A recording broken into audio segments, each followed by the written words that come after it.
Ja.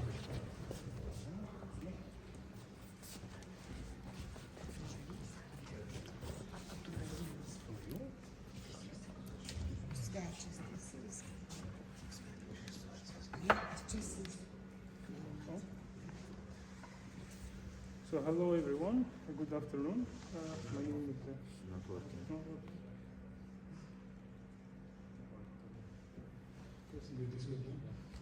Hello everyone, good afternoon. My name is Walid Blila, I'm a PhD student at Faculty of Political Science. So I have the pleasure today to moderate discussion for the international seminar about the role of cultural diplomacy in the development process of bilateral relations between the Republic of Lithuania and the Arab Republic of Egypt, specified, but in Arab world in general. So the main event of this international seminar is about presenting for the first time an Arabic book, Arabic edition about the history of Lithuania, Lietuvos Istorijos, written by Professor Rūsčio Kamuntavičiaus and translated into Arabic language by Omer Fras Haji and reviewed by Professor Mahmoud Ezzat, who is with us, published by Aleksandrijos bibliotekos. So with me today will be Professor Rūsčio, who is the author of the book, original book. We have as well Professor Mahmoud Ezzat, who is the director of Center of Strategic Studies at Aleksandrijos Bibliotek.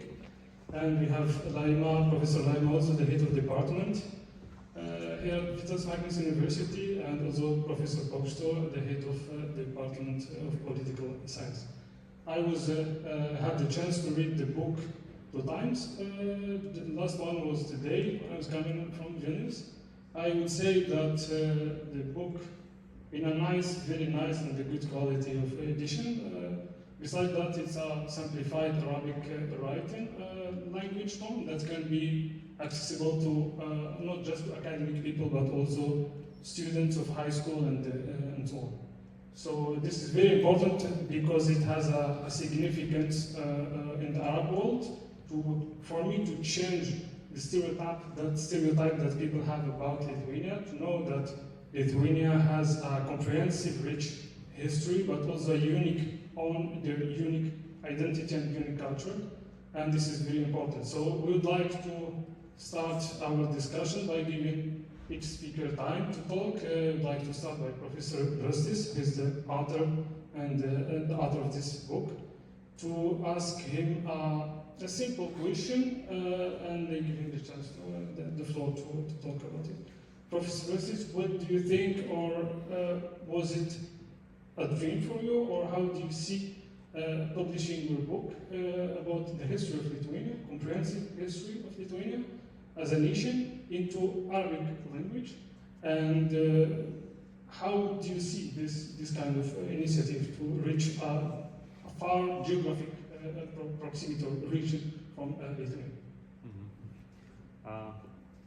Actually, I have no ideas how it will spread. Actually, who's gonna read it, and maybe it's not so important for me. I just enjoy the moment. It's the first history of Lithuania in Arabic. It's absolutely cool.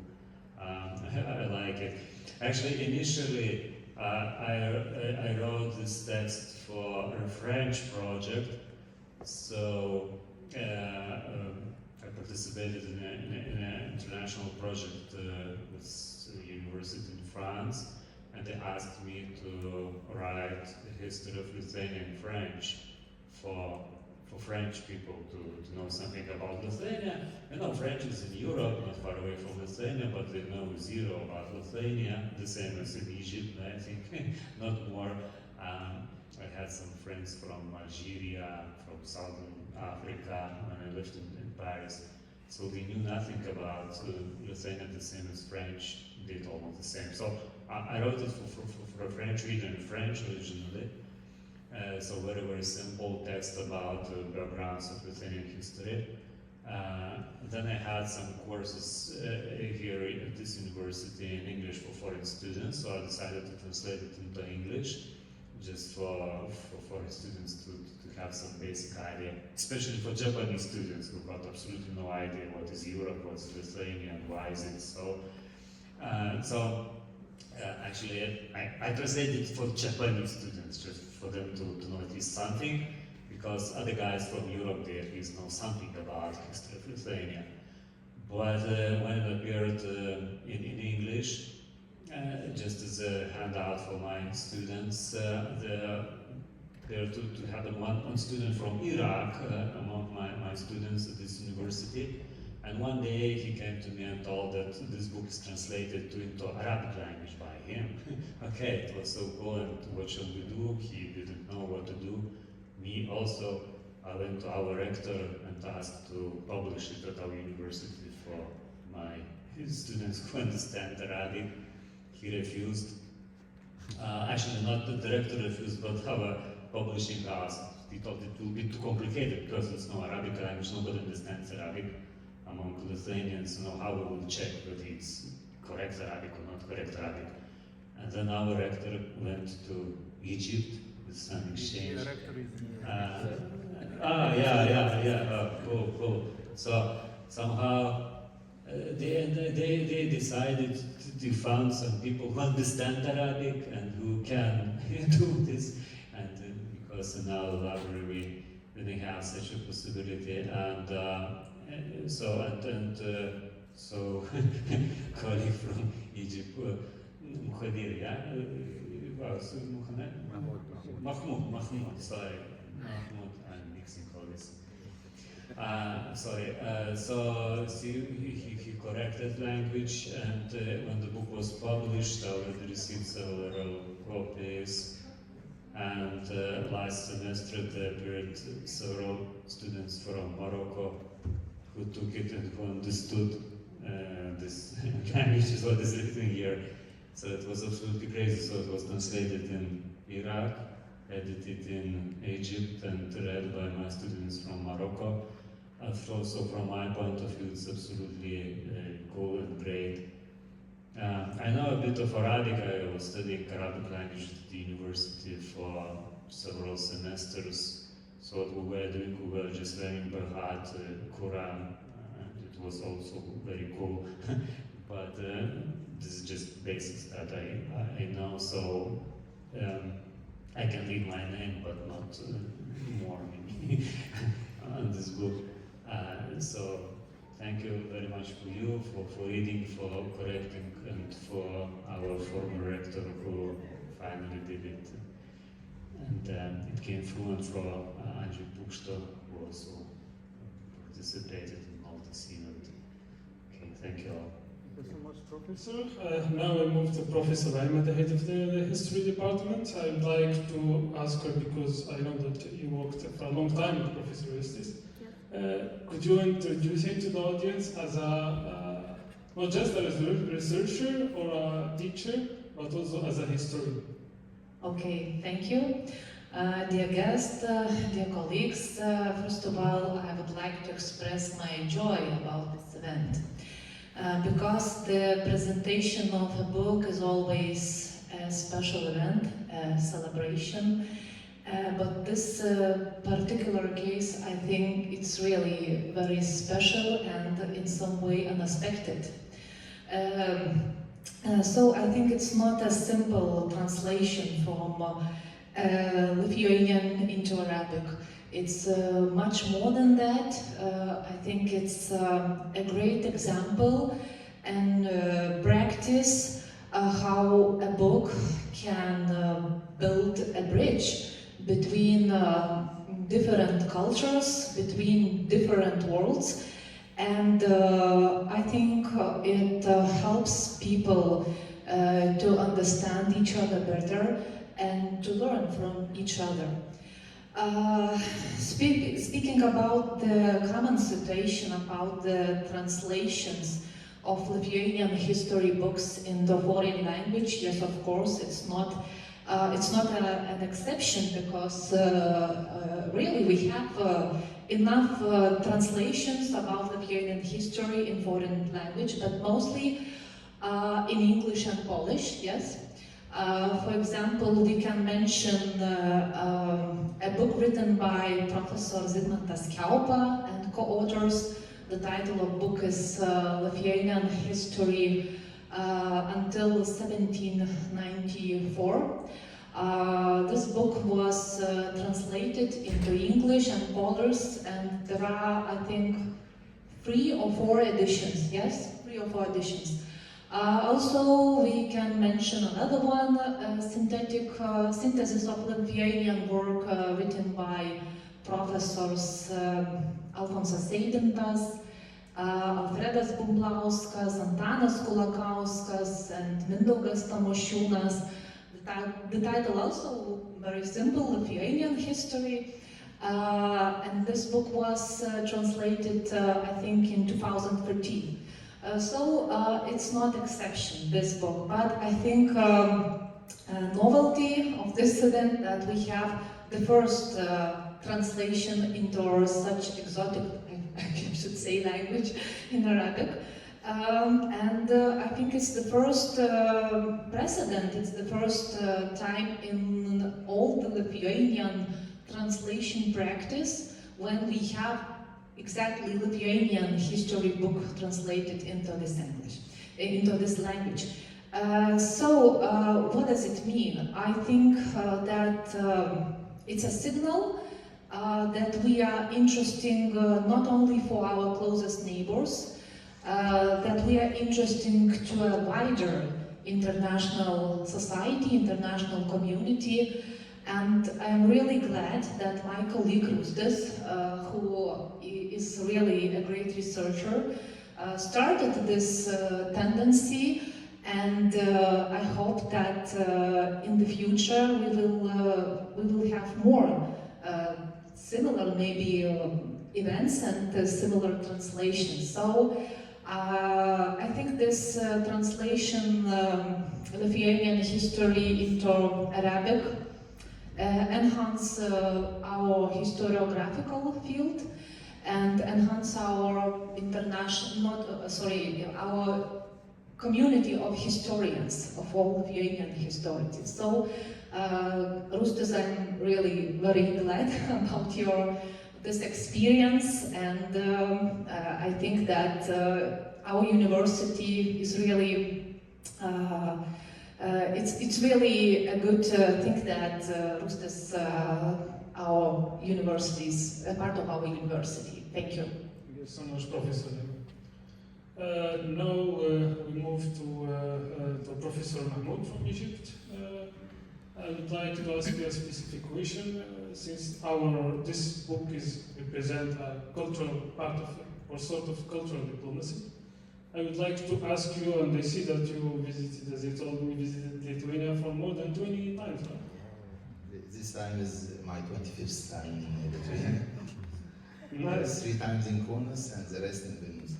That's interesting. I would like to ask you, what are the most realistic sort of cultural diplomacy that can be built between Lithuania, Republic of Lithuania, and the Arab Republic of Egypt? How do you see these kind of opportunities? Labadiana, everyone. I'm Mahmoud Ezzat,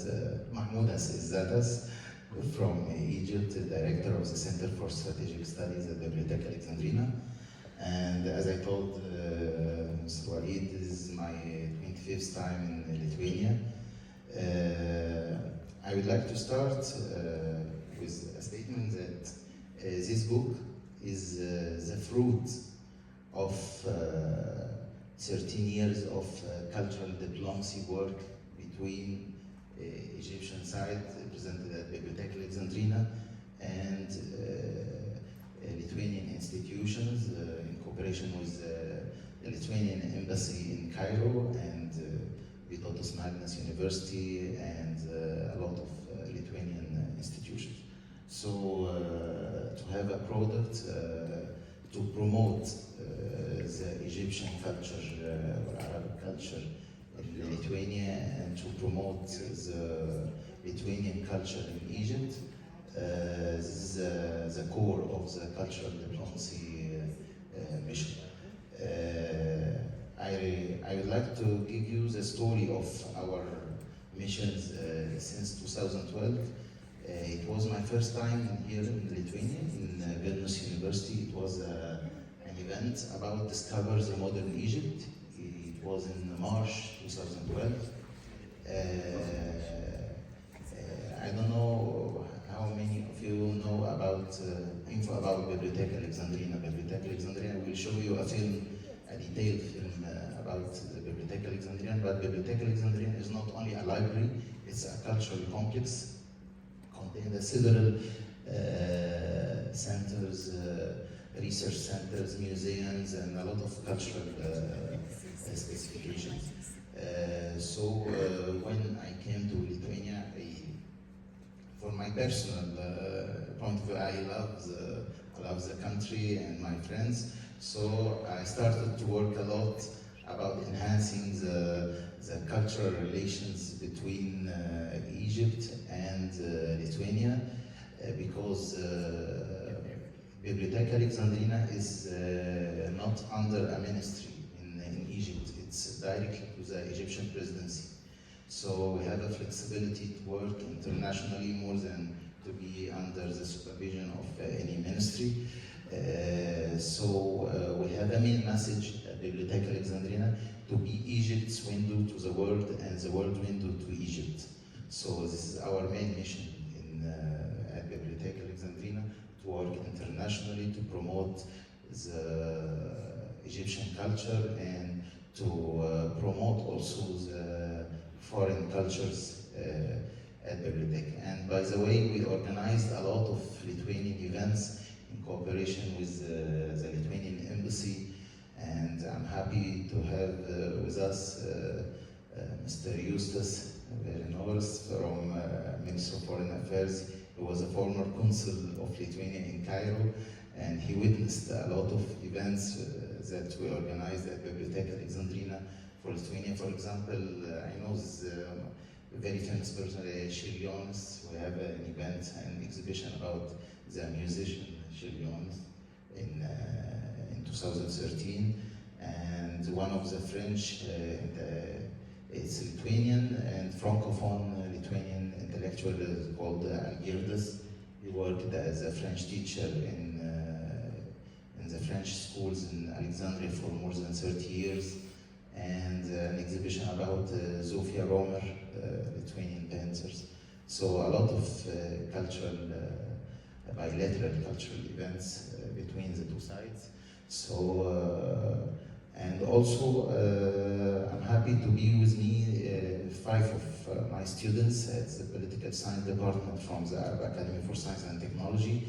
And last semester, when I gave to them the course of political systems, we had a project at the end of each semester to make a presentation about the political system of 7 countries. So Lithuania, I insisted on to be Lithuanian in one of the 7 countries, and some of them worked on these projects to present it to the faculty at the end of this course.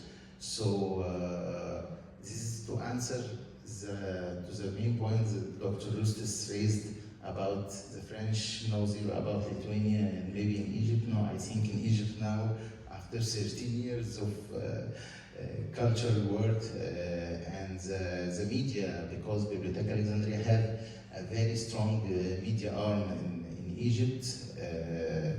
I think Lithuania is a lot of people know about Lithuania, about the Lithuanian culture, not only the sports and the basketball, know a lot about Lithuania and bilateral relations, maybe the political relationship or the cultural relations. So that's the most important in the cultural work to insist on. Thank you so much, Professor Mahmoud. As I mentioned before in the introduction, this kind of bilateral relations is very important as a significance in the Arab world, because as you know, in the Arab world, we always have a stereotype about Lithuania and the Baltic region, that it's a part of the communist or part of the Soviet or Russian.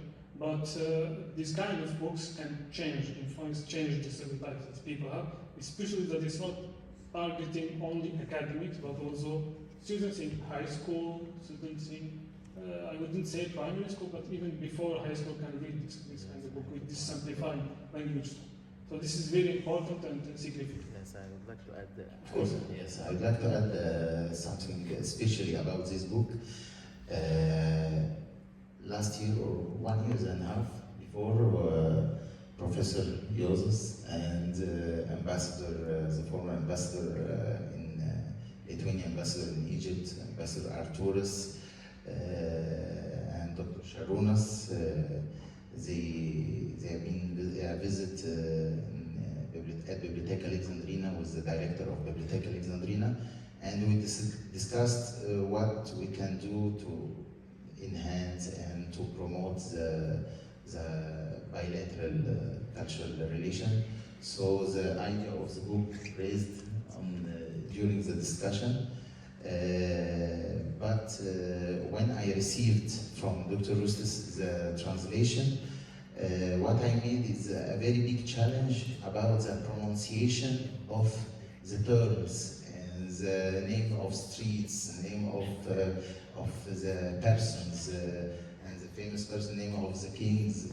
Because for me, I know, as I told you 25 times in Lithuania, I know that, for example, Rūsčio Kamuntavičiaus, when the C have an accent, chapeau is sha, not C. So the main translator translated it like Latin alphabet. So, like for example, Eustace. If we like English is maybe Justus, not Eustace. So I worked on the book for 3 or 4 months to correct all the names and the pronunciation of the names of streets, of the sites in Lithuania, and the historical figures, and that was a very big challenge, but I succeeded in it. Maybe I don't talk or know a lot about it, but I know the pronunciation. I can read the Lithuanian very good. I can understand when two people talk together. I can understand, but I can't talk because the vocabulary, I don't have the practice to stay, because all my previous missions, 5 days, 7 days, not more. But it was a challenge to bring to the Egyptian readers who has a book, and this book, I can tell you that in the International Book Fair of Cairo last month, 200 books has been sold from this book to the Egyptians. So because Biblioteca Aleksandrina made a press release about this, it's the first Arabic textbook which is printed in cooperation with Lithuanian University. So the people come and buy it and to read more about the history. About the history of Lithuania in a correct way, a correct pronunciation of names, and also in a simple way, not only for academic researcher, but it could be presented for the normal reader or for the normal people. Thank you so much, Professor. I would say that I noticed when I was reading the book, I noticed that the Lithuanian pronunciation and the accent is really preserved. Yeah, because of the linguistic difference that we have between Arabic and Lithuanian, but that's very important that the book preserved the Lithuanian tone and Lithuanian accent and pronunciation. This is very important. I would say to give, thank you so much, Professor, again, but I'd like to give the last question to Professor Andrzej. I know that his interest about the Middle East. I would like to ask him about what sort of the models for academic cooperation that he can see between Lithuania, the Republic of Lithuania, and the Arab world. Maybe I will start from such definition as diplomacy of sciences, diplomacy of education, as Ministry of Foreign Affairs of Republic of Lithuania invited scholars, representatives of different universities, and we had in Vilnius a huge meeting in the Ministry of Foreign Affairs at the beginning of December. Meeting which was based on discussion about sharing of opinions about diplomacy of science. Why? Because Ministry of Foreign Affairs with another ministries is preparing now conception. It will be official document how to develop diplomacy of science in Lithuania.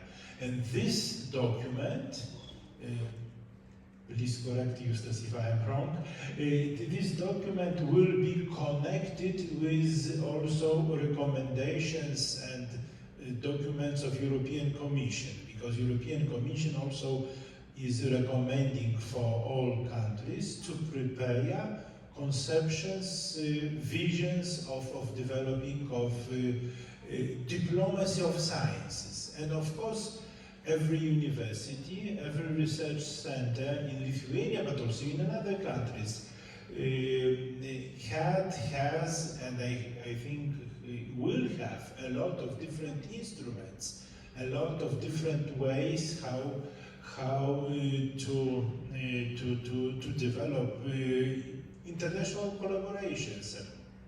In simple words, we are calling international cooperation exchange, also collaboration, joint research project. There is different definitions, and here university, here research centers, they are playing also not the role of centers of education, of teaching processes, but they are playing big role in diplomacy to develop different political, economical, cultural contacts between different countries. So please have in your mind that it's not so easy for Republic of Lithuania as for small country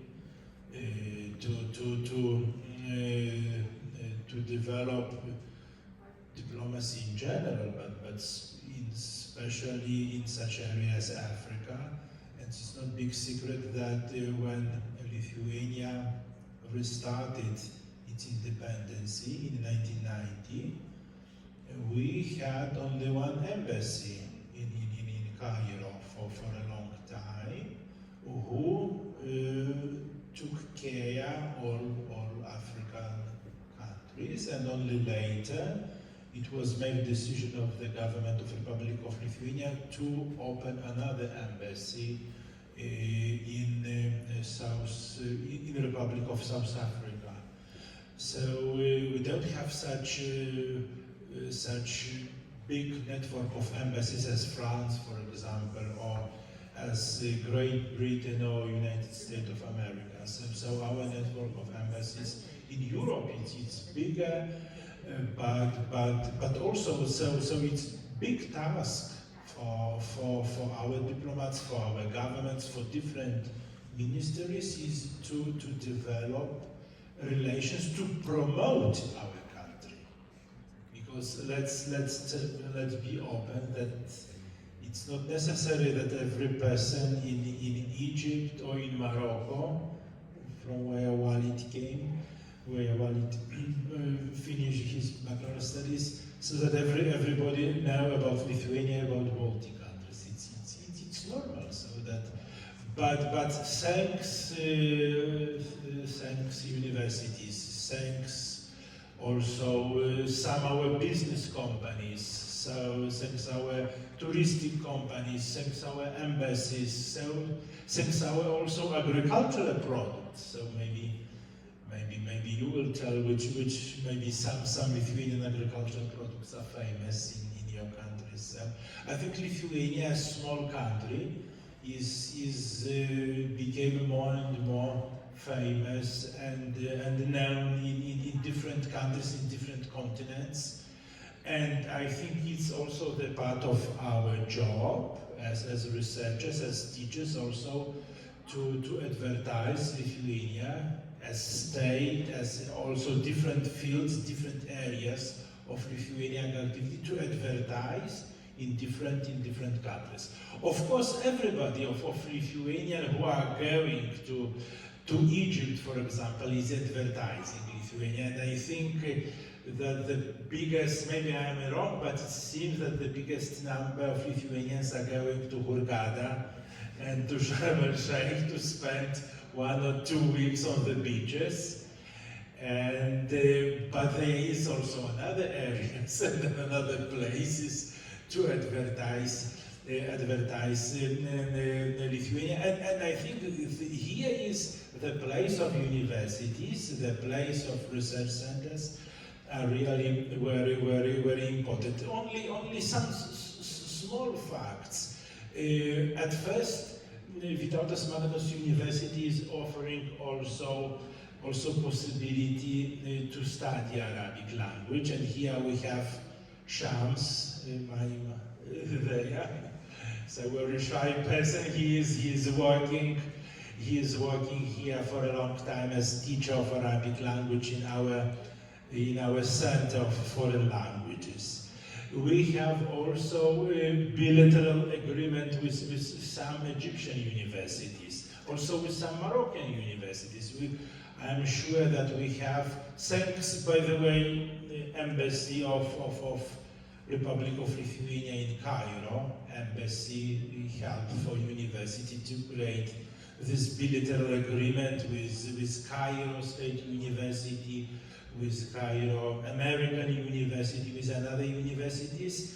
Later, our university applied to the European Commission, received Erasmus fund, and the university has possibility to share Erasmus scholarships, and the same is in Egypt, and Egyptian students can explore Erasmus scholarships, came here for semester or for 2 semesters, and our students can possibility to go to Egypt. The same scheme is with Morocco, for example. We have agreement with Agadir, we have with I think even with Casablanca. We have also some students are coming here as Walid, for example.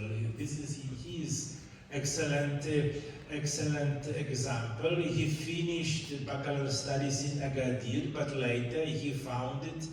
I can imagine how Walid find it without a Magnus University, but he found it, and he finished here a master program of diplomacy and international relations, and now he continues his studies on the level of PhD studies on political sciences. So there is a lot of possibilities. From another area, for example, I will finish quickly.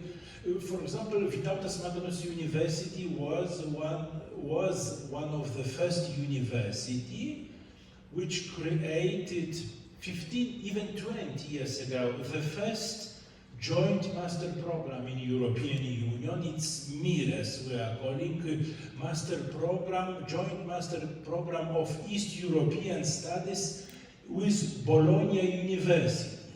Bologna University is mother university. The main partner is Vytautas Magnas University, University in Zagreb, and University in Krakow. And you can choose 3 specializations. So mother university is in Bologna, so you are studying in Bologna.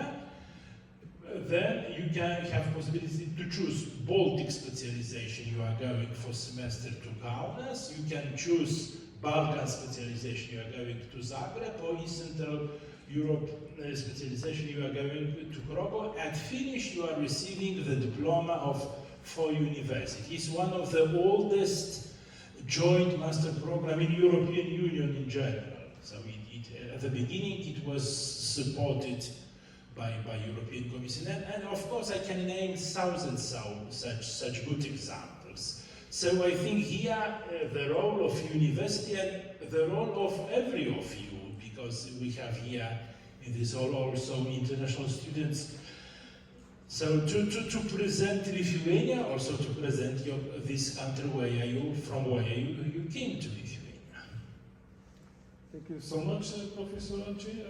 Now we'd like to open the discussion. If someone from the audience has a question or want to share an opinion, please feel free.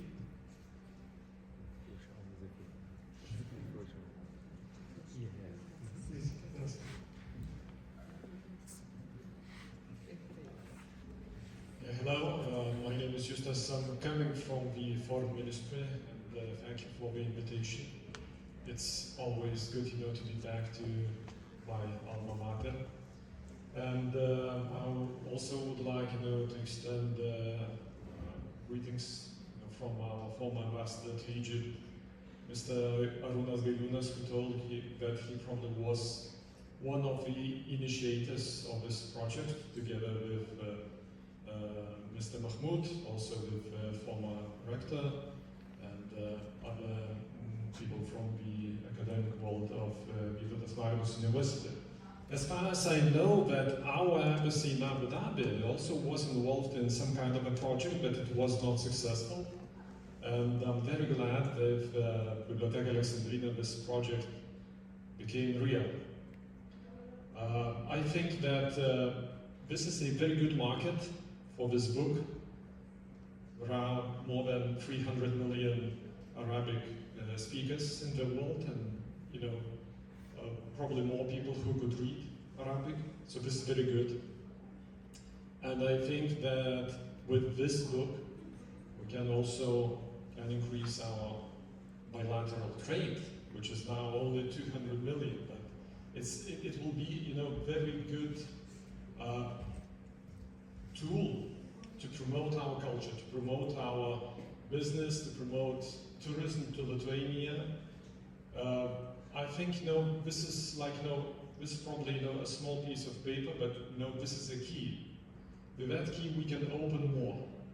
And the door, after it will be opened, probably there will be a treasure. Treasure, what we have, and we have, to explore. Once again, thank you so much. Thank you so much that you made it real. Thank you for the university. And also thank you for Rūsčio Kamuntavičiaus, that, his book out, it will be, bestseller in the Arabic world. Thank you. Thank you so much, Mr. Justas. Anyone from the audience has a question? Yes, please. Could you introduce your name? So I'm one of the 5 students that had the opportunity to participate in this event. My name is very hard to pronounce, so I think I can skip it. My question is more on the political side.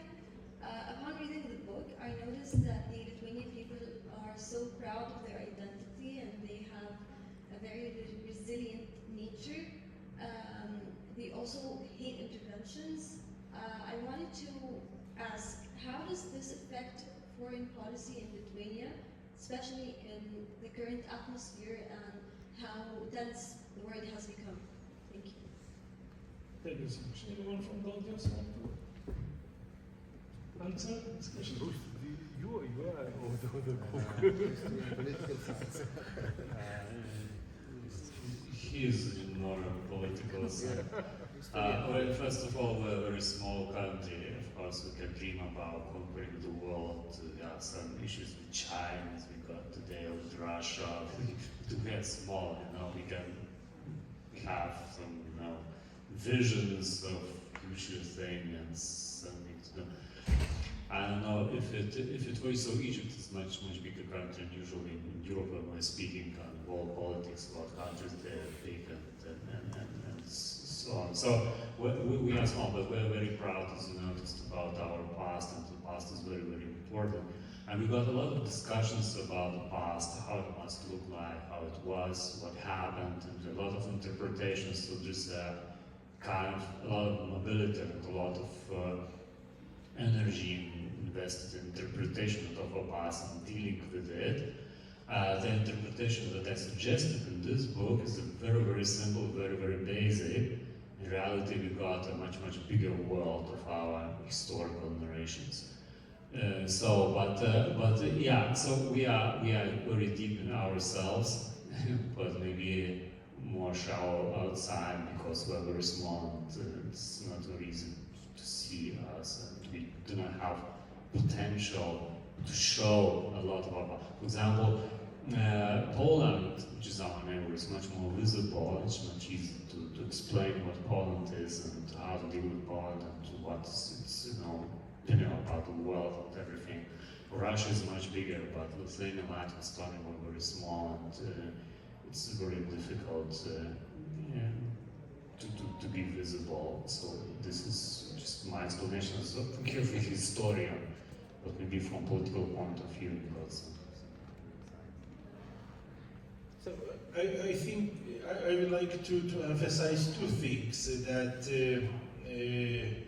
when we speak about modern world, when we speak about global situation, usually, you know perfectly also as you are studying international relations, we are emphasizing, we are speaking about hard power and we are speaking about soft power. So I think for smaller nations, or even soft power is more important than hard power. Always, we never will have the same big army as US, as Russia, or as China, but soft power is a very important instrument. And to emphasize Lithuanian identity, to emphasize Lithuanian political tradition, to emphasize, to promote, to present our political tradition, our identity.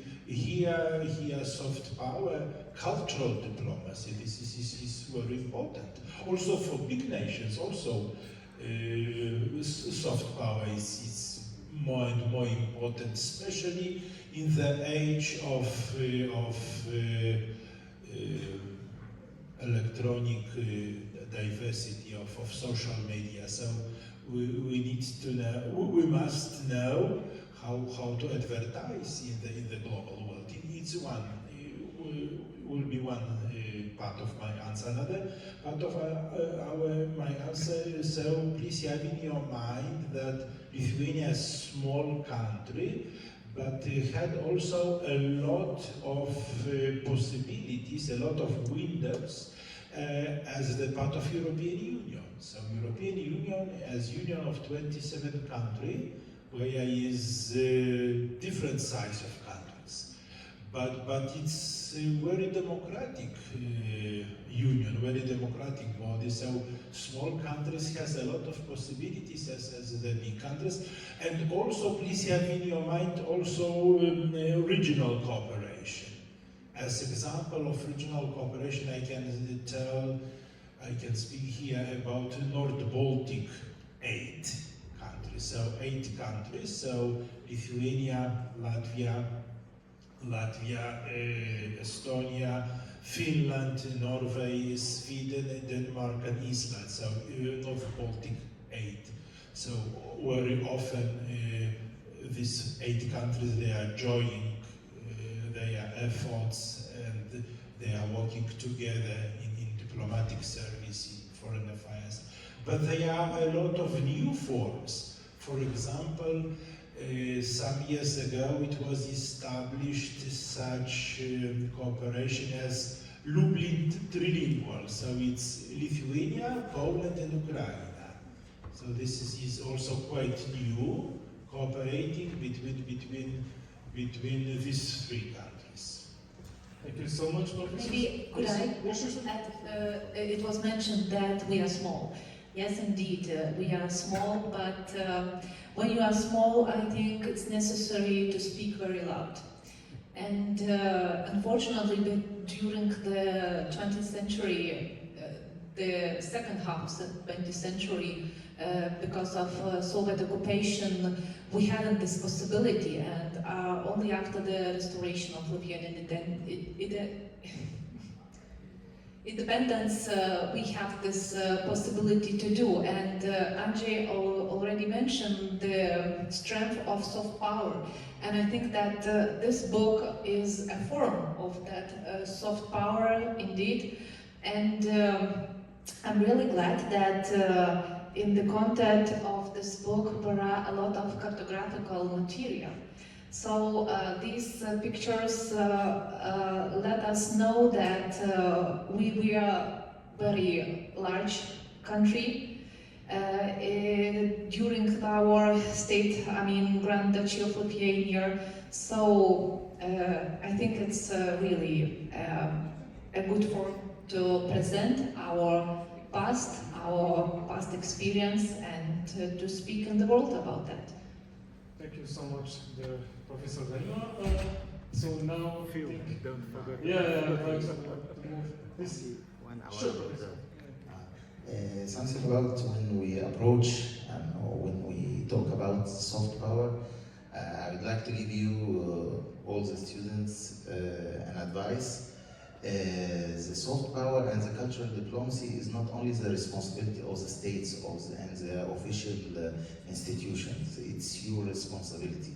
If I have from inside a responsibility to promote my culture and the culture of my state, so you should, for example, it's useless for the Egyptians to promote the Egyptian culture for Moroccans, because they know Egypt more than the Egyptians. And for you also, it's useless to promote the Lithuanian culture for the Latvian or for the Polish, for example.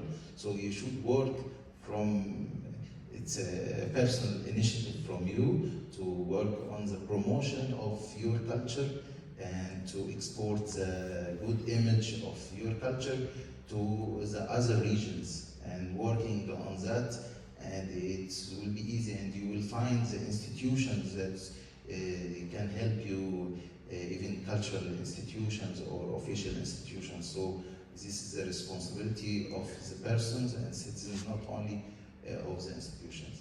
And there is an old sentence in Egypt. There was an old lady called Politics. She had two daughters, one called culture and the other called economics. So they served her for the long time. So this is the main core of the cultural diplomacy, and thank you very much. Thank you so much, Professor Mahmoud. I think we can move to the end, so we can show a film that was presented to us about the Aleksandrina bibliotekos, so we can explore now.